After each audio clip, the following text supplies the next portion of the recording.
Hello, hello. How's it going, all of you beautiful people around the world? My name is Ryan, aka Blackbeard TCG. And in today's video, I'm going to be showing you guys my OP-02 Crocodile deck list. I'm going to be talking to you guys about what potential changes I'm going to be making for OP-03. And then obviously, once we have the OP-03 cards in our hand and I upgrade the deck, I'll be making a Crocodile deck list specifically for OP-03. But this is just what I've been rocking in OP-02 for now. I'm going to go over the deck list because I know some people, they just want the list, whatever.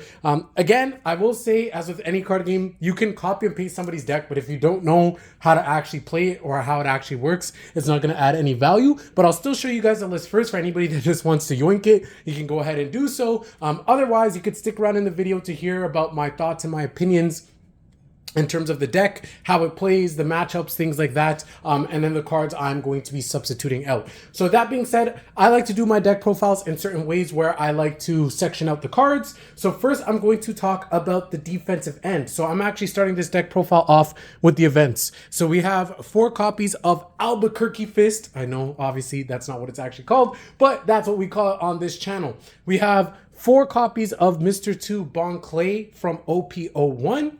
We have 4 copies of Dracula Mihawk from the starter deck, as well as 4 copies of Mr. 2 Bon Clay Impel Down. That's what we're starting off with. Now, in terms of our searcher, we are running the Impel Down package. So we got 4 copies of Buggy.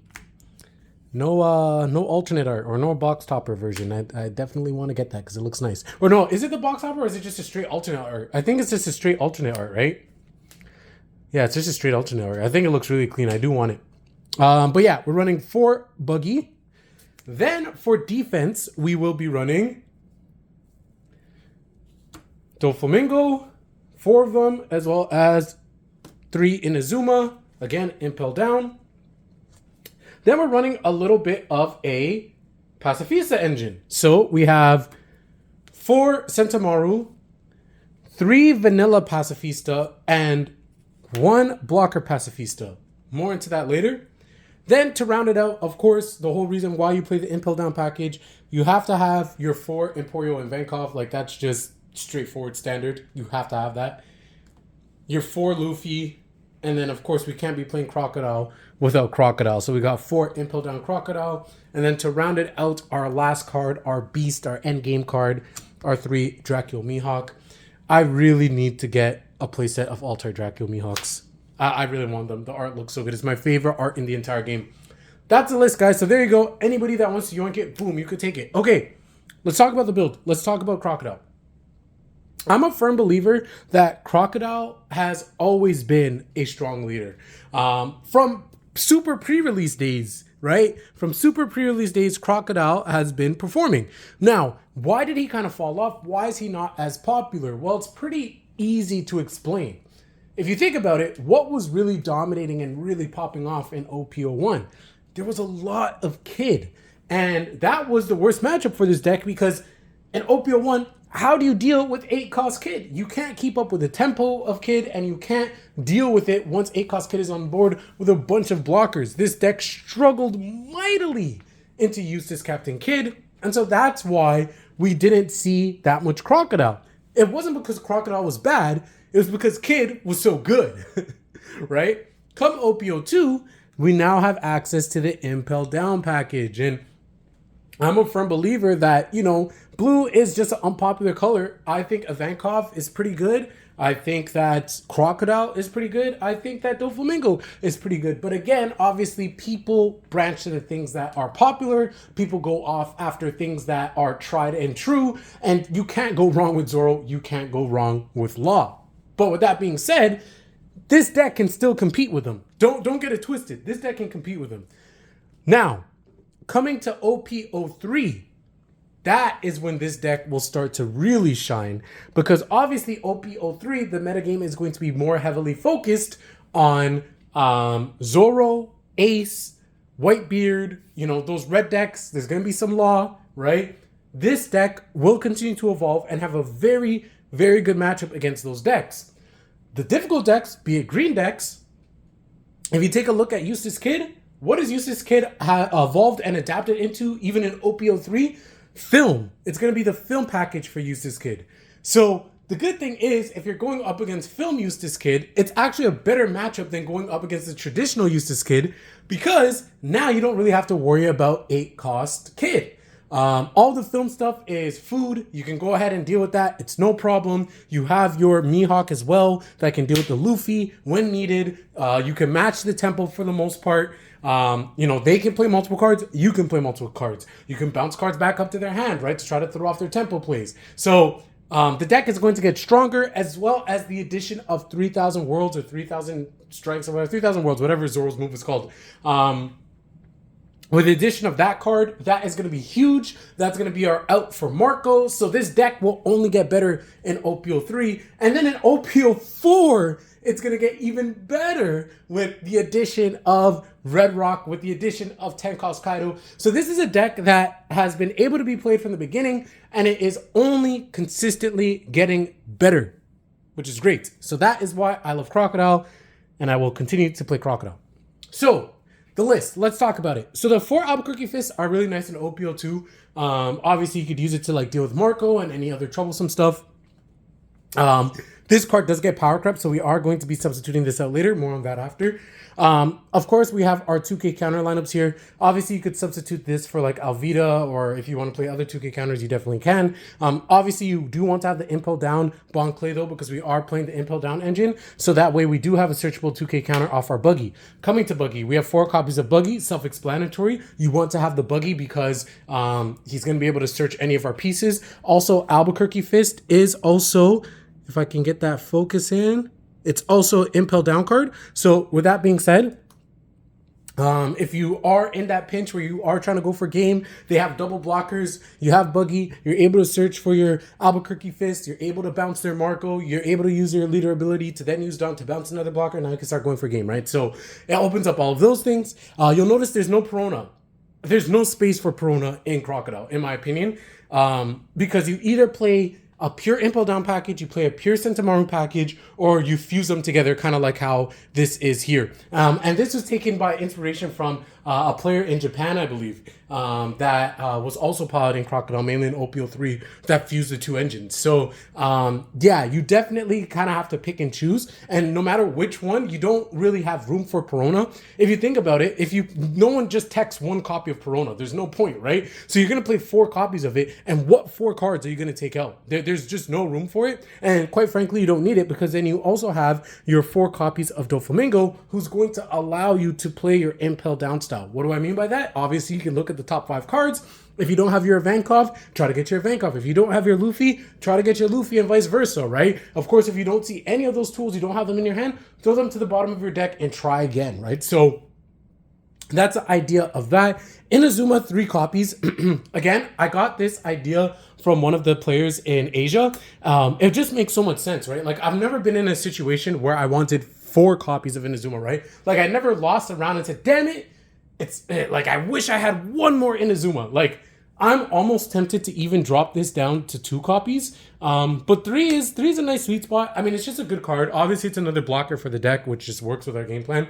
But of course, it becomes 7,000 body on offense or defense if you have 1 or less cards in your hand, which actually does come up, and it does end up being very helpful. Okay, so now the Sentomaru package. This is the controversial part, or not really controversial, it just kind of depends on your playstyle. I've played around with a couple different versions of the build, and I did ultimately like this one more, but I will potentially be changing this. So you have the 4 Sentomaru, which is self-explanatory, gives you early game plays.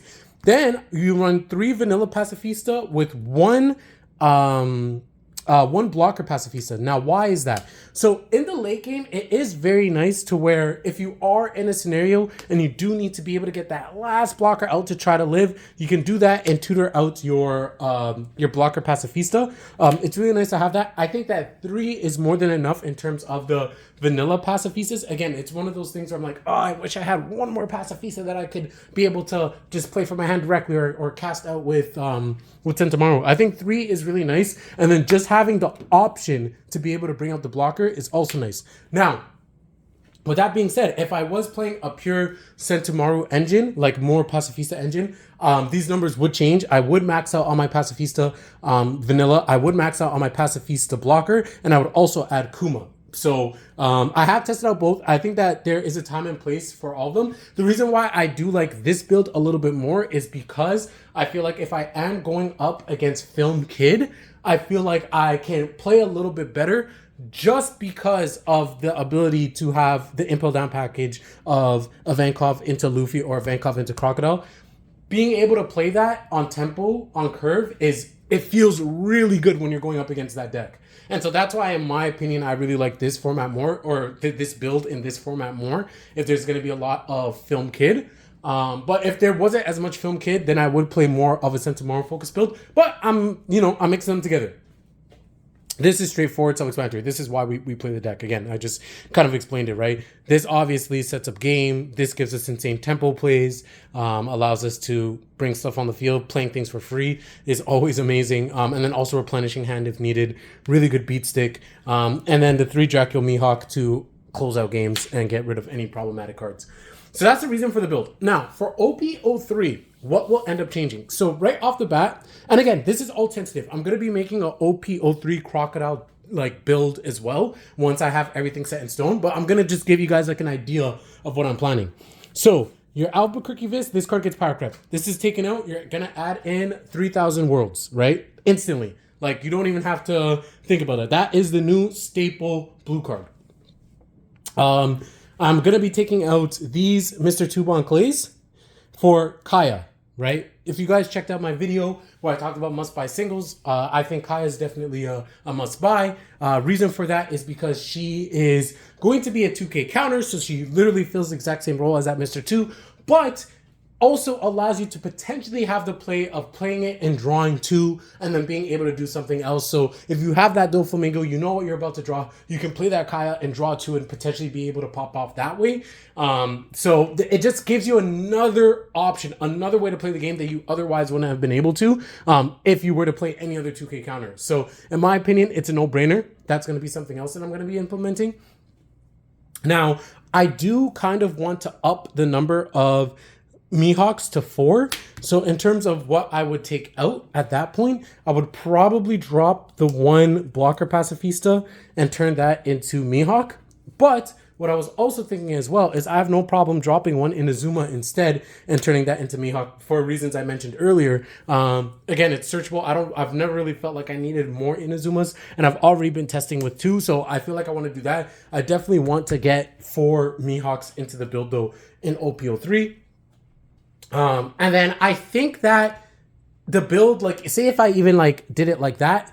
So if I had my 4 Mihawks, I have my 4 3,000 worlds, my 4 Kaya, I think that this build would be able to perform in OP-03 and I would have fun with it. I think it'd be able to perform. I think it'd be able to compete.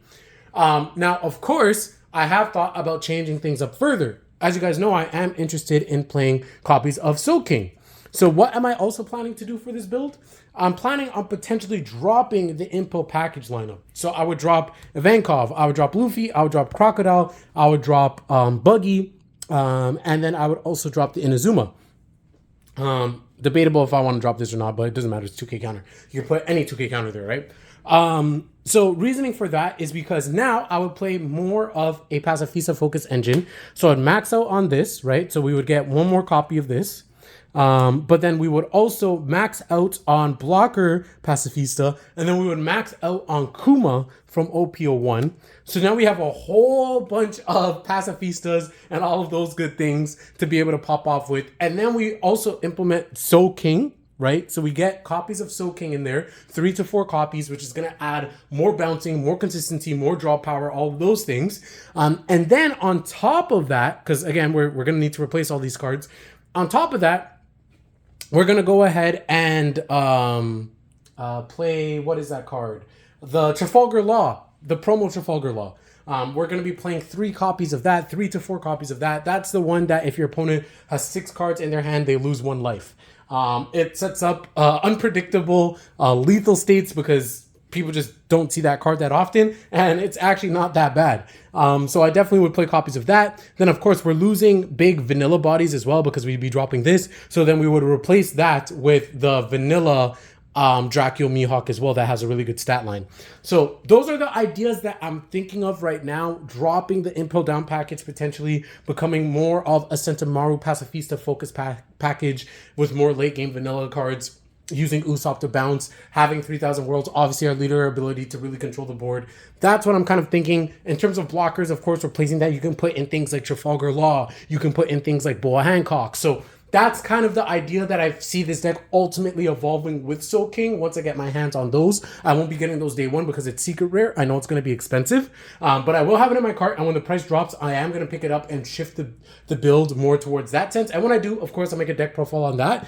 But for now, in the beginning, I literally will just be dropping one Inazuma, adding in one more Mihawk, taking out these 8 cards and putting in those 8. For now. Of course, that could change by the time OP-03 comes. But this is just what I am thinking. But overall, this was the OP-02 build. Let me know your guys' thoughts. Have you guys been playing around with Crocodile at all? Do you guys think that he has potential? Do you guys think he's good? Do you guys think he's bad? Let me know in the comment section below. Like, if you guys think he's hot trash, don't worry. You're not going to offend me. You're not going to hurt my feelings because I'm still playing this leader regardless because I have absolute blast piloting this leader. So much fun playing with Crocodile. With that being said, I will catch you guys later. Peace.